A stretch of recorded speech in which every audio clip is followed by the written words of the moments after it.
feels pretty satisfying to know that at the end of each day I've made Sydney Road look a little better for everyone who lives, works and visits here. Cleaner streets make it a nicer place to shop too, and that helps our local traders. And as everyone starts their day and the shop's open, I get to meet some lovely community members and their dogs. Everyone knows Sydney Road is legendary. We should all show it some love.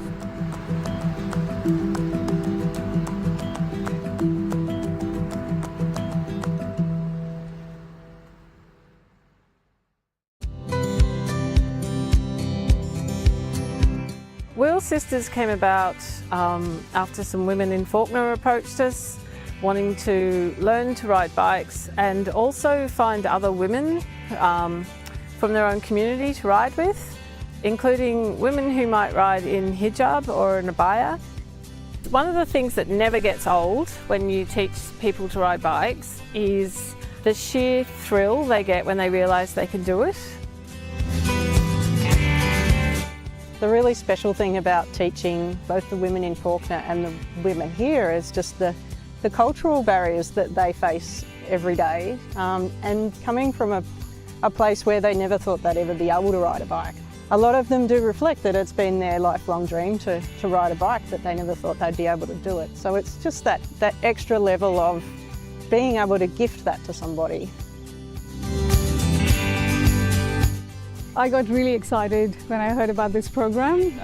So I'm almost 40 and I've never ridden a bike. I tried when I was little. Yeah, I still can't believe that I can ride, and yeah, it's been a dream and I'm so glad that it came true. It was excellent, very special experience for me because it was my childhood wish to learn how to ride a bike. Yeah, my experience was great because I've never ridden the bike before. So it was like truly empowering for me. And I thought I can't ever learn, but Kaz was really patient and encouraging. At this age, it's a really courageous thing to learn new things. And any age, anyone can do it if they want it. And willingness is the most important things, and that's I prove myself. I think it's good health-wise as well as environmentally. It gives me some physical activity to incorporate into my daily routine. I think it was great to find other people like me who have recently learned to ride, and you know, we are all well connected now. Yeah, after so many years, I'm very grateful to have this opportunity and have Cass and Faith with us. And they've been amazing, amazing teachers. Everybody should give it a go and see for themselves how easy it is. Yeah, because I never thought I could, and I'm able to do it now.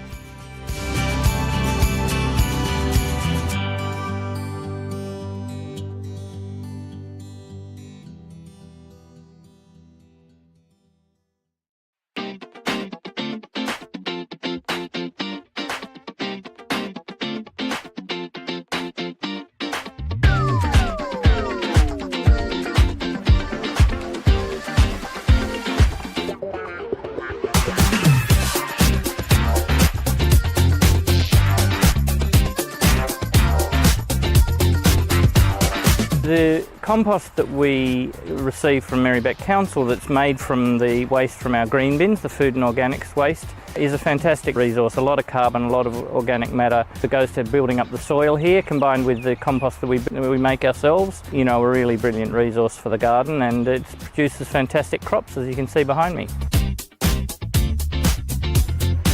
Well, obviously it's really important to compost food. If it's just going into the normal bin, then it's creating all these really bad greenhouse gases and contributing to climate change. But the benefit for community gardens is that we can't generate as much compost on our own, so we need the addition of council compost to help us grow vegetables and renew the soil, so we get the best productivity from the garden. Sometimes when we get the compost, there's contaminants in it, like plastics, biodegradable bags. Some of them are not quite suitable for the process that the compost goes through. We have to then sort through the compost and pull them out. Otherwise, they're going to contaminate all our vegetables and the earth that we're trying to re-nourish with the compost.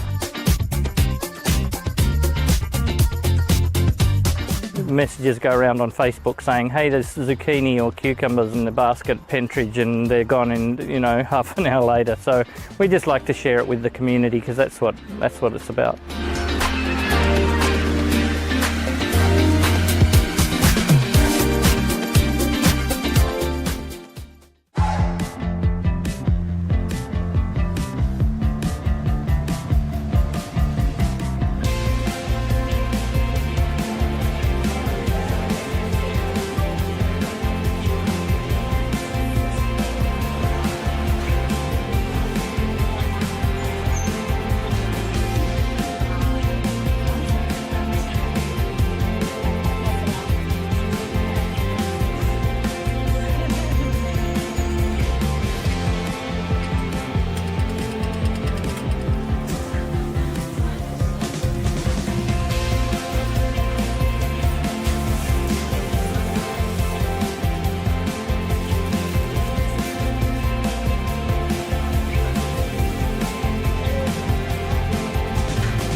In Merri-bek, we now have a 4-bin waste service. All households need to separate mixed recycling, glass recycling, food and garden organics, and general rubbish. This will help reduce the amount of waste we send to landfill and improve the quality of recyclables in Victoria. Glass bottles and jars now go in your new glass recycling bin. Lids must be firmly attached.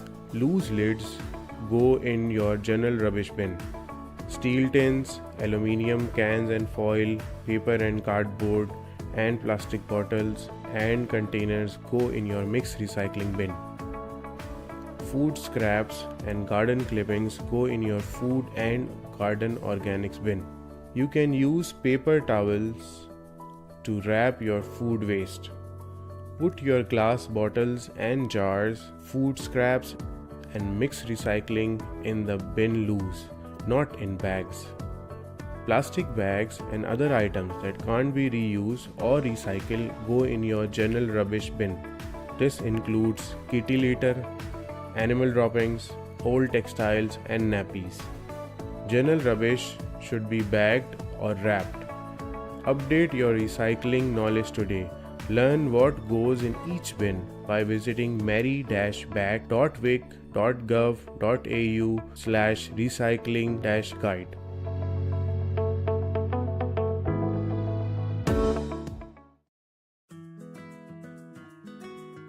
Why did we decide to go all electric?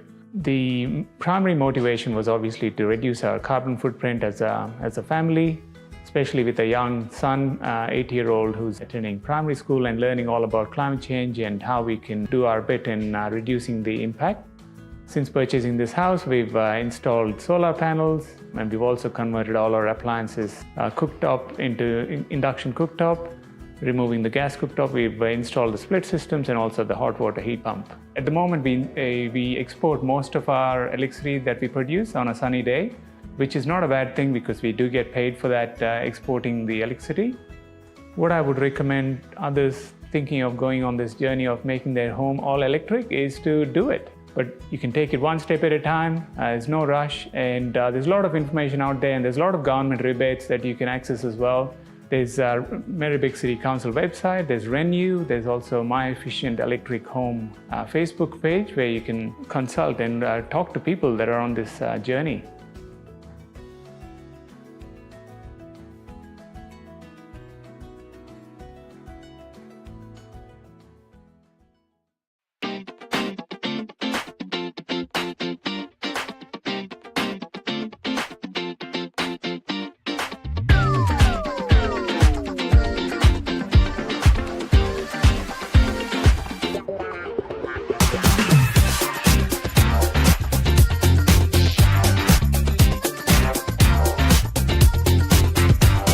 The compost that we receive from Merri-bek Council that's made from the waste from our green bins, the food and organics waste, is a fantastic resource. A lot of carbon, a lot of organic matter that goes to building up the soil here, combined with the compost.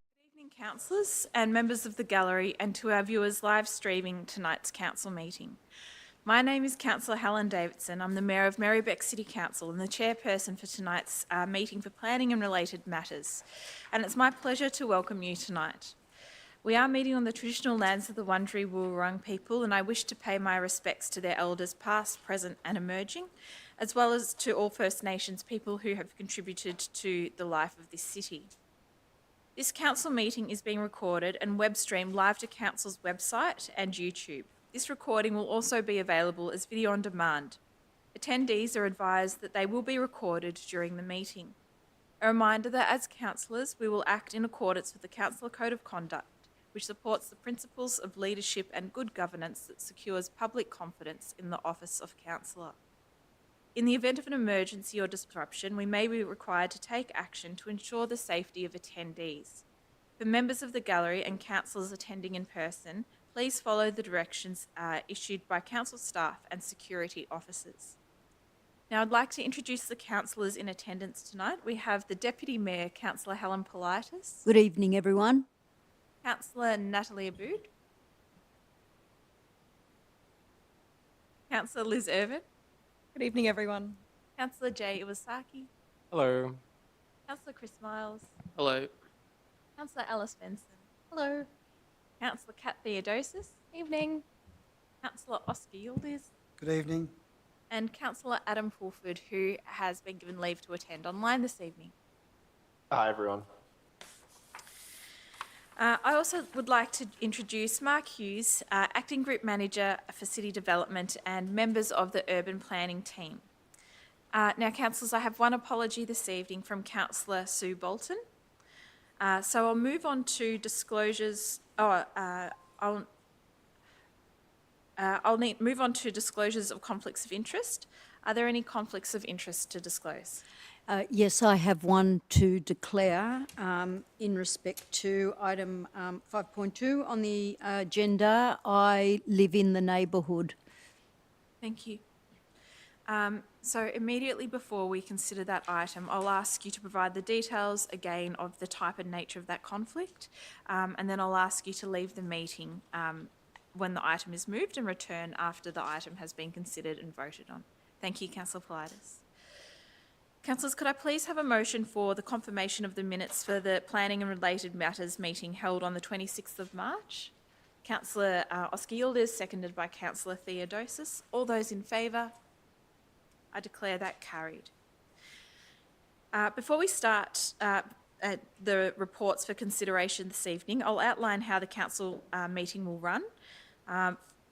For the item in relation to the planning permit application, the relevant planner will introduce the report and the officer recommendations.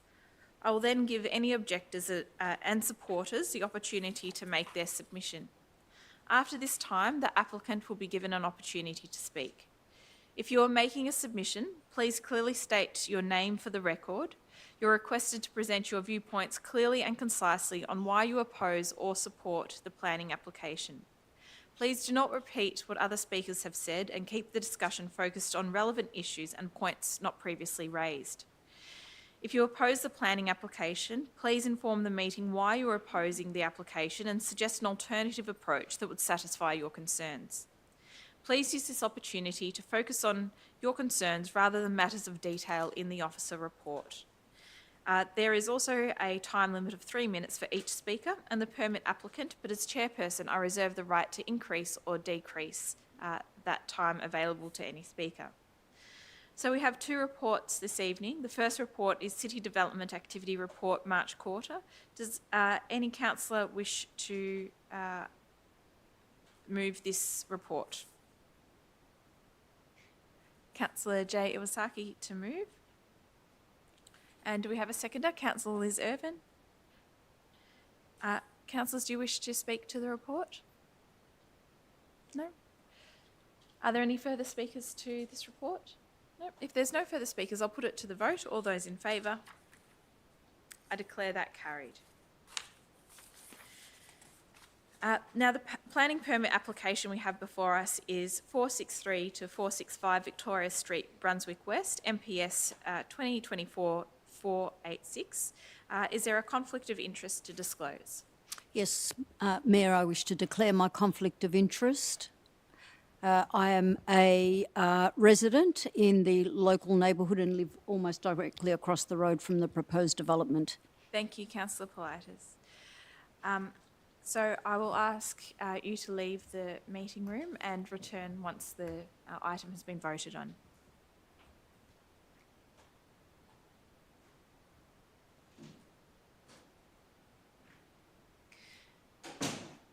Now I'll ask Alex Osborne, Acting Planning Coordinator, to present the report.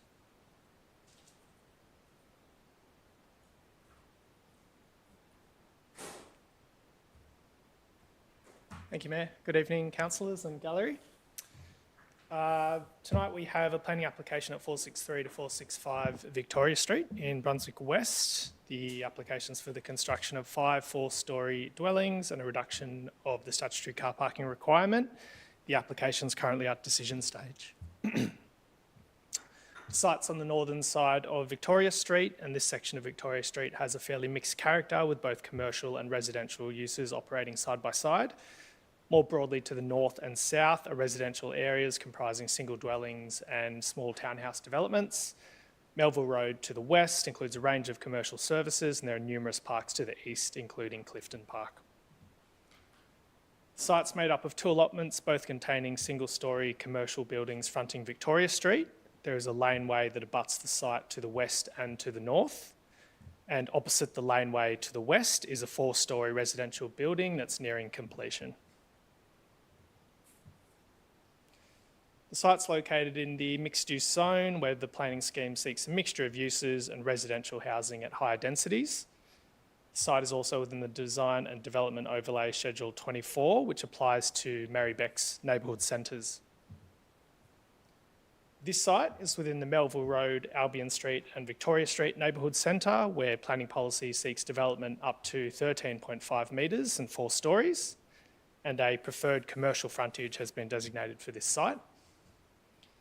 The proposal is for the construction of 5 4-storey townhouse dwellings. All dwellings have 3 bedrooms. There are 8 car parking spaces provided, and they're accessed via the laneway to the west. The ground floor home office space is proposed to the Victoria Street frontage. Public notice was undertaken in February 2025. The image on the screen shows the locations of objectors with the red dots. 12 objections were received, with the key issues raised being building height and setbacks, amenity impacts, the commercial tenancy size and function, and car parking. A planning information and discussion meeting was held on the 31st of May 2025 and was attended by around half of the objectors, council officers and Councillor Svensson. As a result of discussions at the meeting, voluntary changes have been made by the applicant in the form of sketch plans, which are reflected in the recommended conditions. Key considerations are the side and rear setbacks, the home office space at ground floor and the car parking reduction. It is recommended that a notice of decision to grant a planning permit be issued, subject to changes in accordance with the sketch plans, which include improvements to the home office space, alterations to screening to improve internal amenity of the development, and the deletion of level 3 from dwelling 5 to reduce the visual impact of the development at the rear. Thank you. Thank you, Alex. Now we don't have any objectors who have indicated they wish to speak, and there are no supporters either. Are there any people in the gallery who wish to speak this evening? No. Okay. I'll now call upon the permit applicant or a representative of the permit applicant to make a submission. Hi, John.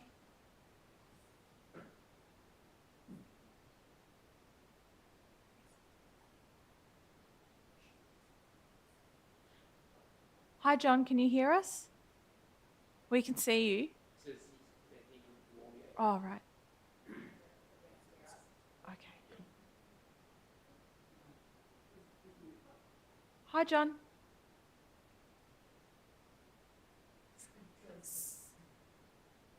Sorry, we can't hear you.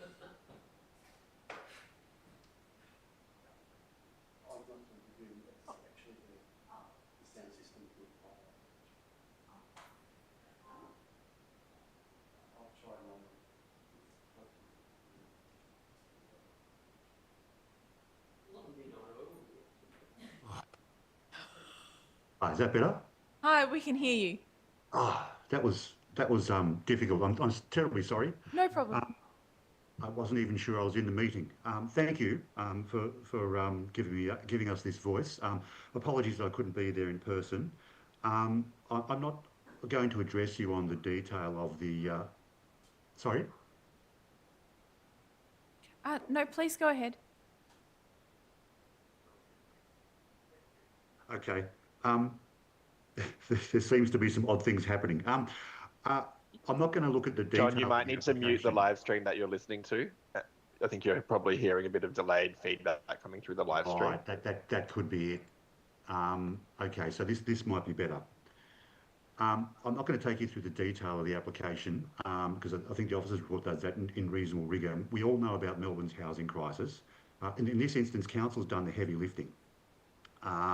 You've got the DDO and the zone to implement policies and encourage higher density housing in this location, and the site is arguably one of the more intense, or I suppose the better development sites for more intense development in this area. You've got 2 laneway frontages, a road frontage, and one of the laneways opens up to about 6 odd metres in width, and there are no direct residential abuttals. The residential properties are to the north across the road from across the laneway, so there's no overshadowing, and overlooking is minimised because of that distance.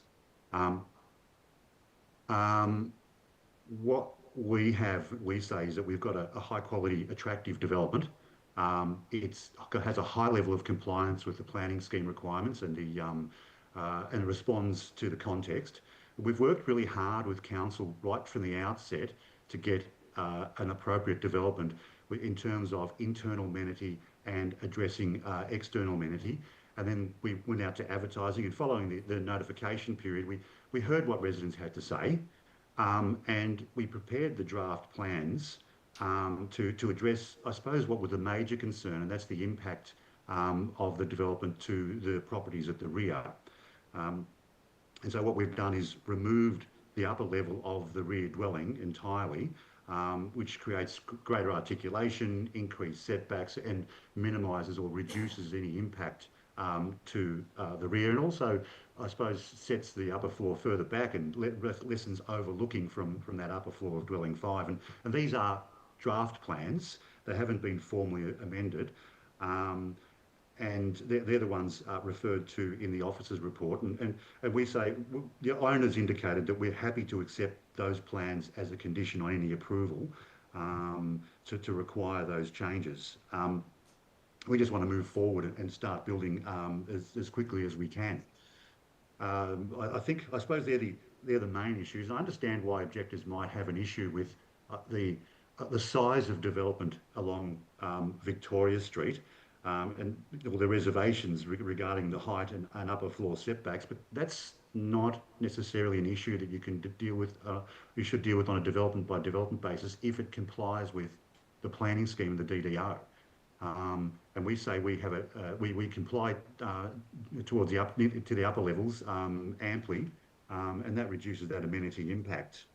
And look, would you like me to address you on other impacts like overlooking and car parking? Internal amenity, or are we okay with that? I think we can leave it there, John. If councillors have any questions for you, we can ask that at this time now. Councillors, are there any questions for the applicant? No. Thank you, John. It doesn't appear there is any questions. Councillors, is there a motion that a councillor would like to move in relation to this application? Councillor Svensson? I'd like to move the officer's recommendation. Thank you. And a seconder, Councillor Iwasaki. Councillor Svensson, do you wish to speak to it? Yes, please. I'm really pleased to see the work that officers have done with the applicant in amending the sketch design to address some of the residents' objectors' concerns. I think it's really a testament to the work that we can do as a council within what is a really tricky planning scheme. We've seen the state government planning scheme changes to the state government's changes to the planning scheme have progressively removed the ability of residents and councils to have a say in the developments that end up getting built in our communities. It's not to say that we have no say, but unfortunately the degree that we have power to empower residents and to advocate for higher quality development has really been eroded over many years. I was in the PID discussion meeting with the residents for this particular development. I really heard their concerns, and I think they were very reasonable. We want more housing and higher density to address the housing crisis, but it's also important that the housing that's built is of a quality that is that the housing that is built is livable, both for the people who are living within those developments, but also for the people living in our communities. And unfortunately, when developments do meet the criteria set out by the state government, which many people, myself included, would say does not require a particularly high standard of building. We've all seen buildings that are incredibly poor quality, both in amenity and in build quality, go up all around Melbourne.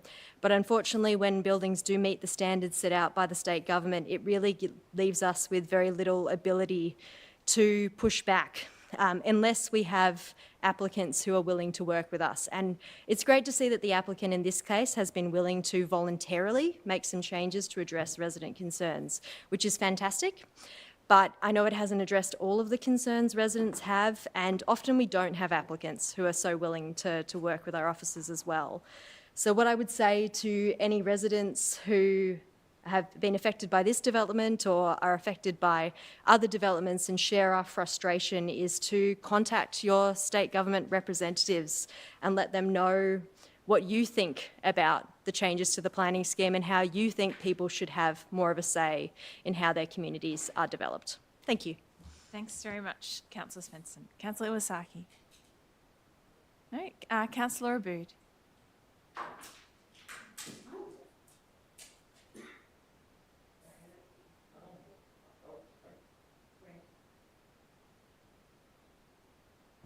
Thank you. Sorry about that. This development is interesting to me because access in and out of the car parks that are at the bottom floors of the development all happen through a lane. And I think it was the last meeting we had, I was talking about along the lines of our Streets for People plan. One of the things that was brought to my attention from the community was access when a lane becomes somebody's street.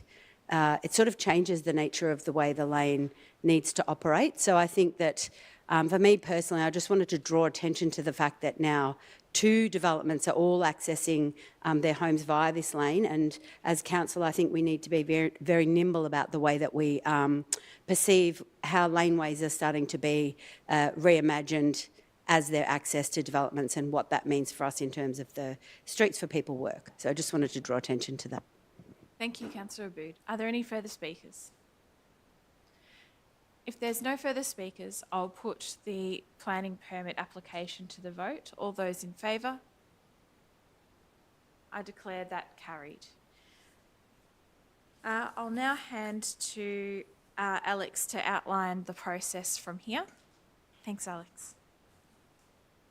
Thank you, Mayor. The Council has decided to issue a notice of decision to grant a planning permit for the construction of 5 4-storey dwellings and a reduction in the car parking requirement, subject to the conditions contained within the recommendation. Following the issue of the notice of decision, both the applicant and all objector parties will receive a copy of the notice of decision. Objectors will have 21 days to appeal Council's decision at the Victorian Civil and Administrative Tribunal. In the event that no appeal is lodged at VCAT, a planning permit will be issued. If a permit is issued, the applicant has 60 days from the date of issue of the notice of decision to appeal any conditions on that planning permit. Thanks very much, Alex. Councillors, we've come to the end of the meeting tonight. Thank you for attending, and to those in the gallery and those live streaming at home, have a lovely evening.